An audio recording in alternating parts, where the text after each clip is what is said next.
오늘 오후에도 예배드리시는 우리 사랑하는 성도 여러분, 사랑하고 축복합니다. 하나님께서 큰 복과 은혜를 풍성히 부어주실 줄 믿습니다. 오늘 아합 시대의 이스라엘은 그야말로 영적인 암흑기였습니다. 영적 암흑기인 시대에도 오바다와 같은 믿음의 사람이 있었습니다.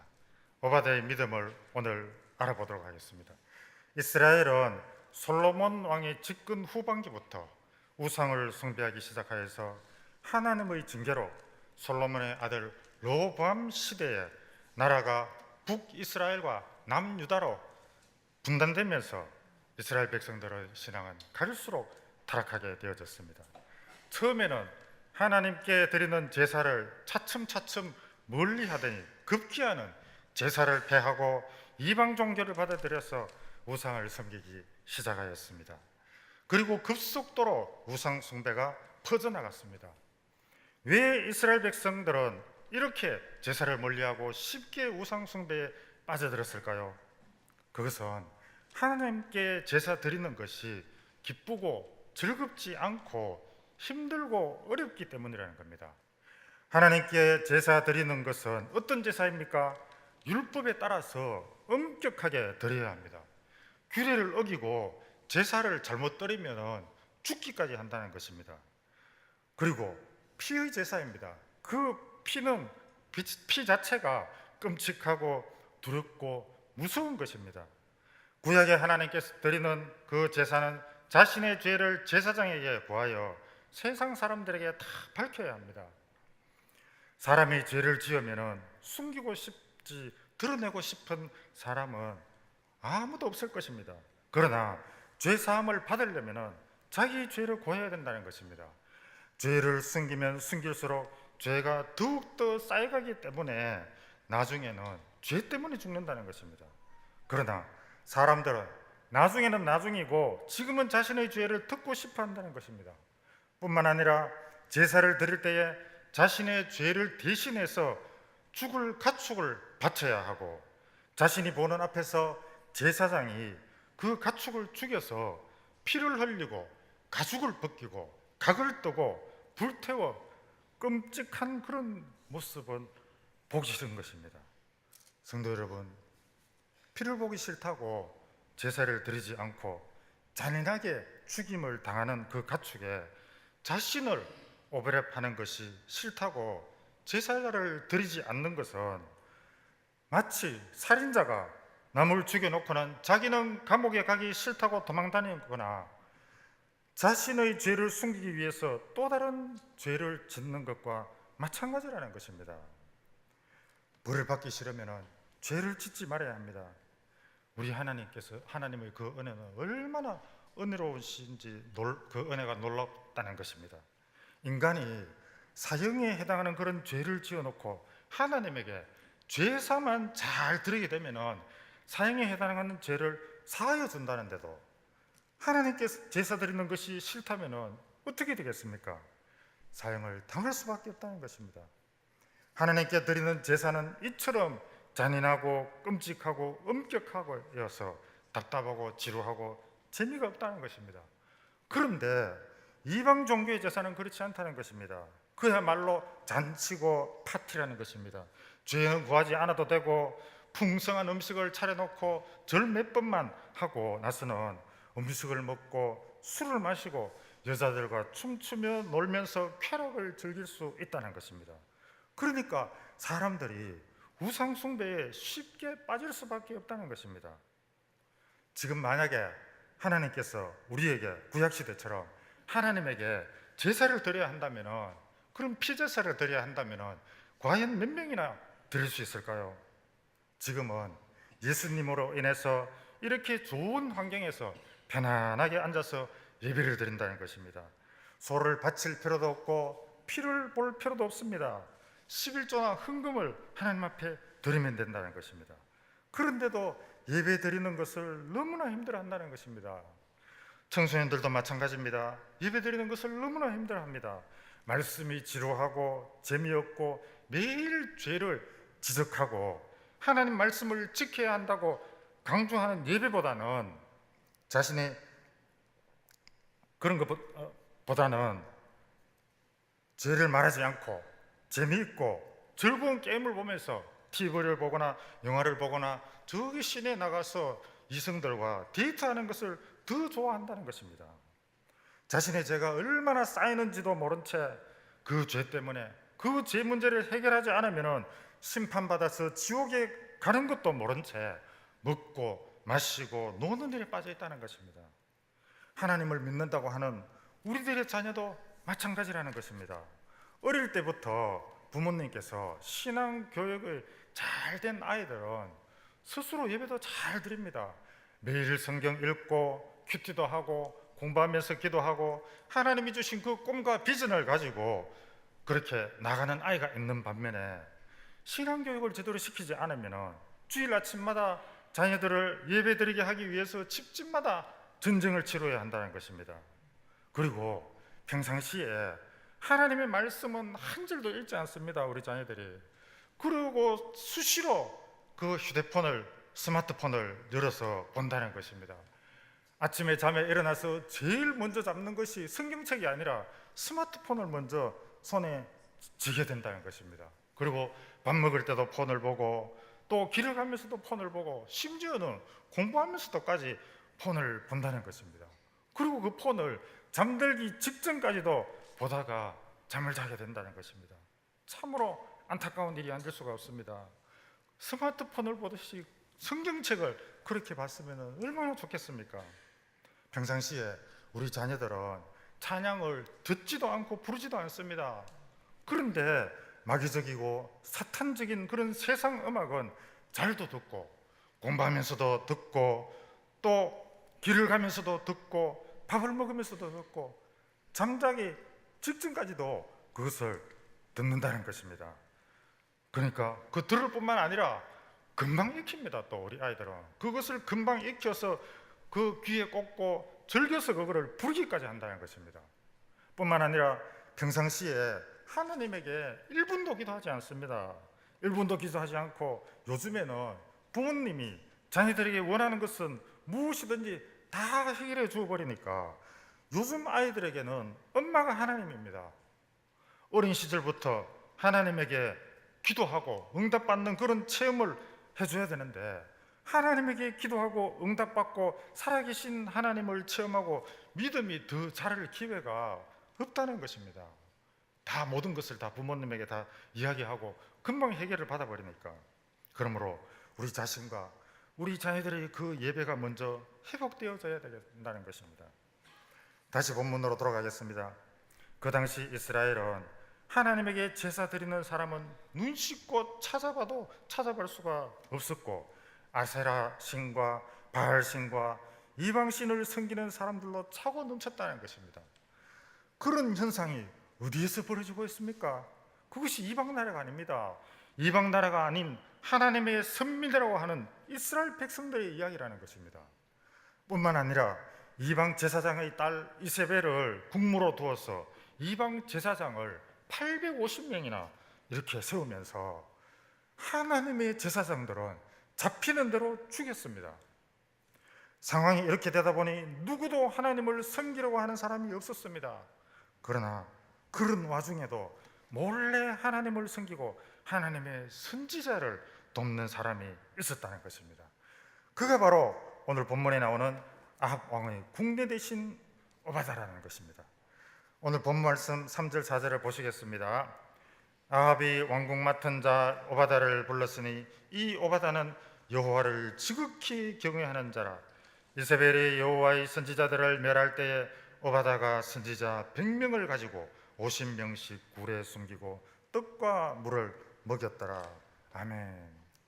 성경에서 오바다는 아합 왕의 신하이면서 하나님을 크게 경외하는 자였습니다.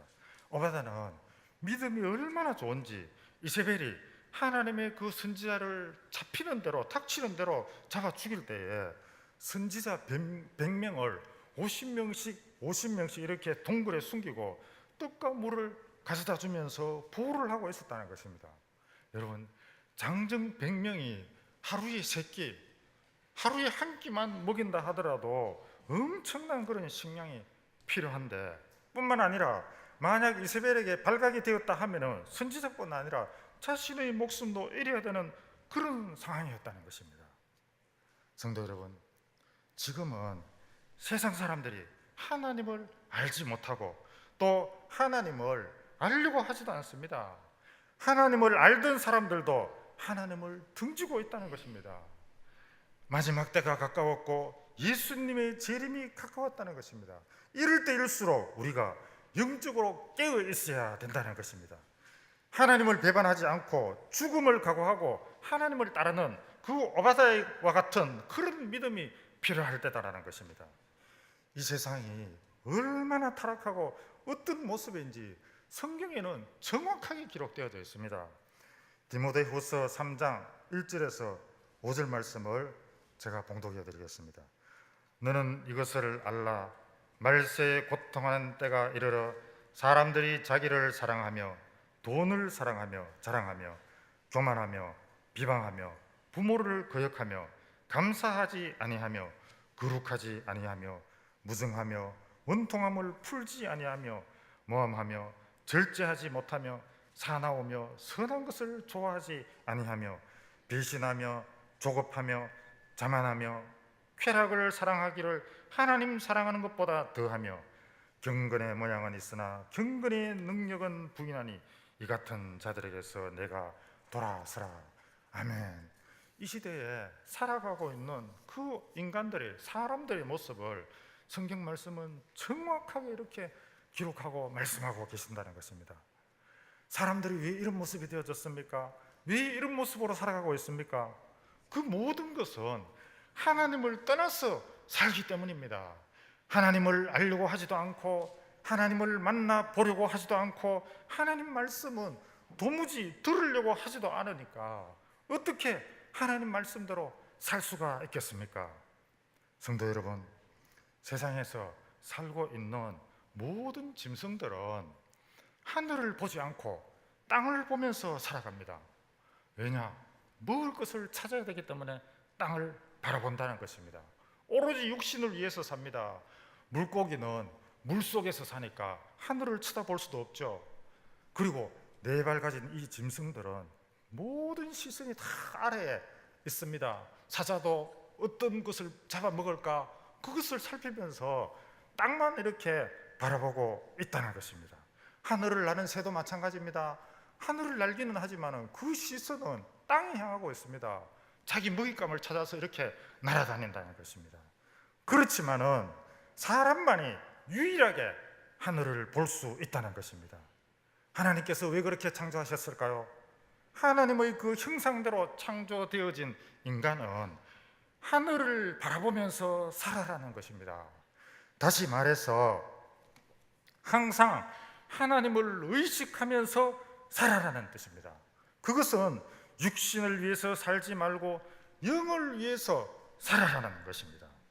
땅의 것은 보지 말고 하늘의 것을 바라보면서 살아라는 그런 뜻입니다. 우리가 새벽마다 로마서를 지금 보고 있는데요, 로마서 8장 5절에서 10절은 이렇게 말씀하고 계십니다. 육신을 따르는 자는 육신의 일을, 영을 따르는 자는 영의 일을 생각하나니 육신의 생각은 사망이요 영의 생각은 생명과 평안이니라. 육신의 생각은 하나님과 원수가 되나니 이는 하나님의 법에 굴복하지 아니할 뿐 아니라 할 수도 없음이라.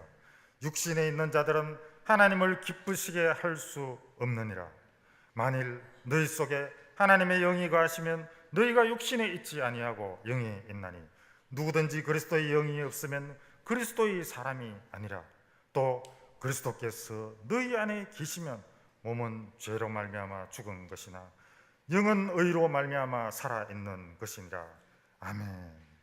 그런데 하나님의 뜻을 저버리고 많은 사람들이 오로지 육신을 위해서 살아가고 있다는 것입니다. 육신의 유익을 위해서 거짓말하고 사기치고 도둑질하고 강도질하고 심지어는 그 육신의 그 작은 돈 때문에 살인까지 저지르면서 그렇게 살아가고 있다는 것입니다. 하지만 하나님의 자녀인 우리는 나 자신을 위해서 살지 말고 우리를 만드신 하나님을 위해서 살아야 한다는 것입니다. 요한일서 2장 15절에서 17절에는 이렇게 말씀하고 계십니다. 이 세상이나 세상에 있는 것들을 사랑하지 말라. 누구든지 세상을 사랑하면 아버지의 사랑이 그 안에 있지 아니하니 이는 세상에 있는 모든 것이 육신의 정욕과 안목의 정욕과 이생의 자랑이니 다 아버지께로 온 것이 아니요 세상으로부터 온 것이라. 이 세상도 그 정욕도 지나가되 오직 하나님의 뜻을 행하는 자는 영원히 거하느니라. 아멘. 마귀는 세상 사람들이 아무 생각 없이 살도록 만들어 버립니다. 아침에 일어나면은 회사 가기 바쁘죠. 회사 가면은 일하기 바쁩니다. 일 마치고 나면은 또 놀기 바쁘고, 또 밥때가 되면 밥을 먹고, 또 밤이 되면 잠을 자고, 또 다음날 일어나서 똑같이 다람쥐 쳇바퀴 돌듯이 하루하루 이렇게 무의미한 삶을 살아가고 있다는 것입니다. 하지만 우리는 하나님의 자녀이기 때문에 예배를 드리고 말씀을 듣고 봄으로 인해서 우리 삶을 돌아보게 된다는 것입니다. 나는 지금 어떻게 살고 있나? 하나님 말씀대로, 하나님 뜻대로 잘 살고 있나? 내 스스로에게 질문도 하고, 그렇지 못하면 회개도 하고, 인생을 깊이 있게 생각하면서 살아간다는 것입니다. 내가 어떻게 살아가야 하나? 내가 어떻게 하면 하나님의 뜻대로 살까? 내가 무엇으로 하나님을 기쁘시게 할까? 하나님을 떠올리고 생각하며 기도하기도 한다는 것입니다. 그러나 세상 사람들은 마귀에게 그 생각이 뺏겼기 때문에 어떻게 하면 돈을 많이 벌까? 어디 가면 돈이 생길까? 그리고 그 돈으로 오늘은 무엇을 먹지? 오늘은 어떻게 뭐하고 놀지? 내일은 뭘 먹지? 내일은 뭐하고 놀지? 주구장창 먹고 마시고 놀고 즐기는 것에만 그 생각이 가득 채워지도록 마귀가 그렇게 만들어버리고 만다는 것입니다. 그러다가 나이가 들고 병들어서 죽게 되고, 그리고 지옥으로 가게 된다는 것입니다. 오바다가 엘리야 선지자를 만났습니다. 엘리야 선지자가 오바다를 찾아왔습니다. 오늘 본문 말씀 9절부터 보시겠습니다. 이르되 내가 무슨 죄를 범하였기에 당신이 당신의 종을 아합 손에 넘겨 죽이려 하시나이까?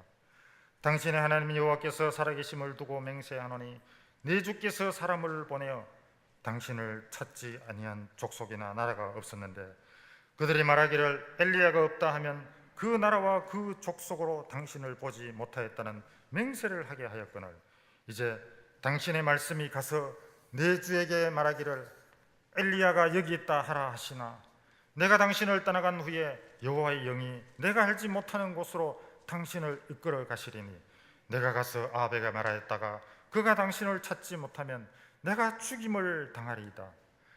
당신의 종은 어려서부터 여호와를 경외하는 자라. 이세벨이 여호와의 선지자들을 죽일 때에 내가 여호와의 선지자 중에 100명을 50명씩 굴에 숨기고 떡과 물로 먹인 일이 네 주에게 들리지 아니하였나이까? 이제 당신의 말씀이 가서 내 주께 말하기를 엘리야가 여기 있다 하라 하시니 그리하면 그가 나를 죽이리이다. 아멘. 이 장면을 보게 되면은 오바다가 자신의 죄를 드러내어 놓고 자신이 죽을까 봐 겁내는 그런 겁쟁이로 비춰질 수가 있다는 것입니다. 하지만 그런 것이 아니라는 겁니다. 엘리야가 오바다에게 네가 아합 왕에게 가서 내가 좀 보자고 전하도록 하여라 그렇게 이야기하니까 오바다가 이렇게 이야기하고 있다는 것입니다. 엘리야 선지자님, 제가 100명의 선지자를 숨겨두고 지금 먹여 살리고 있는데 아합이 엘리야 선지자를 찾아서 죽이려고 하는데 엘리야 선지자님이 만나자 해놓고 엘리야 선지자님이 도망을 가버리시면은 제가 죽게 됩니다. 제가 죽게 되면은 제가 돕고 있는 그 선지자 100명이 죽은 목숨입니다. 이렇게 말하고 있다는 것입니다. 엘리야와 100명의 그 선지자를 걱정하고 있다는 것입니다. 성도 여러분, 대한민국의 불신자들은 마귀의 올가미에 걸려서 마법에 빠져서 아무 생각 없이 살고 있습니다. 그러나 지금 세계 곳곳에는 신앙의 자유를 찾아서 이 신앙을 지키기 위해서 오바다와 같은 그런 삶을 사는 이들이 있다는 것입니다. 하나님을 믿는 사람들을 숨겨서 먹여서 살려주고 자신이 죽는 것보다 자신이 죽으면은 자신이 돌보는 그 사람들도 다 죽게 될까봐 염려하면서 기도하면서 살아가는 사람들이 있다는 것입니다. 지금 유럽이 시리아 난민으로 골머리를 싸매고 있습니다. 그렇지 않아도 유럽의 그 경제가 좋지 않고 먹고 살기 힘든데 이 시리아 난민들이 수천 명이 몰려오게 되니까 자국민들을 보호하기 위해서 국경을 봉쇄해 버리니까 보트를 타고 오다가 바다의 물에 빠져서 죽고 또 국경을 넘어서 사고로 죽고 굶주리고 고통 속에 하루하루 이렇게 시리아 난민들이 고통을 겪고 있다는 것입니다. 이들이 왜 조국을 버리고 남의 나라로 들어가려고 하느냐 하면은 수십 년 동안 계속된 그 내전 때문이라는 것입니다. 그 내전의 중심에는 이 잔인한 IS의 그 테러가 그 테러의 그 살상을 피하기 위해서 자유를 찾아서 탈출하고 있다는 것입니다. 시리아는 이슬람 국가입니다. 그런데 이슬람 국가를 건설한다는 이 IS를 피해서 도망하고 있다는 것입니다. 그 중에는 이슬람에서 기독교로 개종하려는 그런 사람들이 많이 있다는 것입니다. 아직도 이슬람 국가에서 기독교로 개종하려고 하면은 잡히는 즉시 죽임을 당하게 됩니다. 그대로 총살을 당하게 된다는 것입니다. 그럼에도 불구하고 신앙을 지키면서 목숨을 버리면서까지 신앙을 지키고 있는 그런 사람들이 우리 지구의 반대편에서 그렇게 엄연히 존재하고 있다는 것입니다. 여러분, 뿐만이 아니라 멀리 갈 것도 없이 우리 북한 동포도 마찬가지라는 것입니다. 북한은 죽은 김일성과 김정일이 우상입니다. 신입니다. 그리고 살아있는 김정은이가 바로 신입니다. 다른 종교를 믿다가 발각되면은 그대로 잡혀서 총살당해 죽습니다. 그래도 하나님을 믿고 숨어서 이렇게 예배를 드리고 극동방송을 몰래 이렇게 청취를 하고 그리고 하나님 앞에 예배를 드리고 그리고 온전한 예배를 드리기 위해서 지금도 북한과 중국 국경에서 우리 선교사들이 그 북한의 주민들이 탈출을 도와주고 있는 그런 상황이라는 겁니다. 그러다가 탈출을 돕다가 중국에서 이 선교사님들이 납치가 되어져서 북한 수용소에 지금 갇혀 있는 그런 목사님들도 계시다는 것입니다. 또 다른 선교사들이 죽음을 무릅쓰고 계속해서 탈북민을 도와주고 있다는 것입니다. 그런데 우리는 지금 어떤 모습으로 살아가고 있습니까? 우리는 어떤 신앙생활을 하고 있습니까? 우리도 오바다처럼 목숨을 걸고 선교지로 가야 한다는 것은 절대로 아닙니다. 하지만 우리는 지금도 목숨을 걸고 복음을 전하는 그 선교사들을 위해서 기도해 줄 수가 있다는 것입니다. 또한 믿음의 형제들은 영적 전쟁터에서 이처럼 피 흘리면서 싸우고 있는데 우리는 목숨을 걸고 예배를 드리고 있는지, 우리 주변에 아직도 예수님을 알지 못해서 죽어가는 그 영혼들을 위해서 우리는 무엇을 하고 있는지, 우리는 어떤 길로 가고 있는지 우리는 생각해 봐야 된다는 것입니다. 저에게는 자녀가 3명이 있는데 저희 큰 아들은 초등학교 3학년, 4학년 때쯤 예배를 드리는데 뒤에 앉은 애가 이제 장난을 거니까 이제 막 웃으면서 뒤로 돌아보고 이야기하고 막 그렇게 하는 거예요. 그래서 제가 이제 아이를 집에서 불러들여가 네가 예배를 드릴 때 하나님 앞에 온전하게 드리지 못하고 장난을 쳤기 때문에 아빠가 너를 종아리를 때리는데 네가 딱 3대만 맞고 다음부터는 절대로 예배 시간에 떠들거나 딴짓을 하면 안 된다 이러면서 제가 그 회초리로 종아리를 딱 3차를 때렸는데 부렇게 이렇게 멍이 들더라고요. 그걸 보면서 제 마음이 참 많이 아팠습니다만은, 그러고 난 이후부터 우리 아들이 예배 시간에 딱 앉으면은 절대로 다른 것을 돌아보지 않는 거예요. 오로지 목사님, 오로지 전도사님이 말씀 전하는 데만 탁 쳐다보고 있고, 옆에서 쿡 찔러도 그 반응을 안 하는 거예요. 왜? 아빠한테 그렇게 혼났기 때문에. 그렇게 신앙 훈련을 시키고 예배의 본을 가르치게 되니까 이 아이가 이제 커서 이제 중고등부 예배를 드립니다. 그럼 중고등부 예배만 드리고 집에 가는 것이 아니라 대예배도 다 드리고, 오후 예배는 또 찬양해서 이제 드럼도 치고, 우리 중고등부 아이들도 지금 찬양도 하고 드럼도 칩니다만은, 그렇게 드럼도 치고, 그리고 이제 오후 예배 찬양도 하고, 그렇게 주일을 온전하게 예배를 드리게 되는 거예요. 그리고 그뿐만 아니라 집에 가서 매일 규칙적으로 큐티를 읽고, 이제 성경을 읽고 큐티를 그거를 일일이 다 적는데, 제가 한 번씩 이렇게 검사를 해서 큐티책을 보면은 참 큐티를 잘 해놨습니다. 그거 보면은 그거 보면서도 제가 은혜가 되고 하는데, 이처럼 우리 믿음의 부모가 그 자녀들에게 믿음의 예배의 본을 보이고, 그 자녀를 온전하게 이렇게 예배를 드리도록 우리가 가르쳐야 된다는 것입니다. 이 영적인 암흑기 시대에 우리 자녀들 신앙에서 다 떠나가고 있습니다. 한 번만 예배드리면 그것으로 끝나는 줄 알고, 세상에 나가서 시내에서 저렇게 놀러 다니고, 예배를 드려도 온전하게 드리지 않고 딴짓을 하고 휴대폰을 만지고 있고, 그런 예배를 드려서는 되지 않는다는 것입니다.